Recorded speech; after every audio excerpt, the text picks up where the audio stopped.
ഞാനും ഒരുമിച്ചായിരുന്നു 5 വർഷം. 5 വർഷം പ്രശാന്തനും ഞാൻ ഒരുമിച്ചായിരുന്നു. ആളുകൾ പറയാനും ചേട്ടനണിയാണ്, ഞാൻ ചേട്ടനും പുള്ളി അനിയനാണ് എന്ന് പറയാം.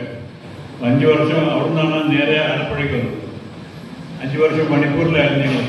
മണിപ്പൂരിൽ ഉടനെ അവിടെ നിന്ന് ഇവിടെ വരികയാണ്. എൻ്റെ ഓർഗനൈസേഷൻ ഇവിടെ വെച്ചായിരുന്നു കേട്ടോ, ആലപ്പുഴ വെച്ചായിരുന്നു. മൈക്കിൾ ആറാമതായിരുന്നു ബിഷപ്പ്. അപ്പം ബിഷപ്പിൻ്റെ 51 വർഷമായി കേട്ടോ. നിങ്ങളെ കൊണ്ടാകും മുമ്പാ 51 വർഷമായോ? ഇല്ല. അച്ഛനൊപ്പം അച്ഛന് സീരിയൽ ജോലിയൊക്കെ ആയിട്ട് അച്ഛൻ പ്രശാന്തിന് സേവനം അനുഷ്ഠിച്ചുണ്ട്. ഞങ്ങൾ പറഞ്ഞല്ലോ, അച്ഛൻ പറഞ്ഞു എന്നേക്കാൾ എളിമയോടെ ഈ ശുശ്രൂഷ പരിഗണനയുടെ ഏറ്റവും പിന്നീടാണ് വിജയരാജൻ. അച്ഛൻ എപ്പോഴും ഞങ്ങളെ ഓടി വിളിച്ചു കൊടുക്കുകയാണ്, അതെ എങ്ങനെയുണ്ട് നമ്മുടെ വിജയരാജൻ, എന്നേക്കാൾ എളിമയോടെ ശുശ്രൂഷ നിങ്ങൾ ചെയ്യുന്ന സ്വർഗീയ ടീമിന് പറ്റിയ അച്ഛനാണെന്ന് പറഞ്ഞാണ് അച്ഛൻ ഞങ്ങളെ ഏൽപ്പിച്ച് തന്നിട്ട് പോയത്.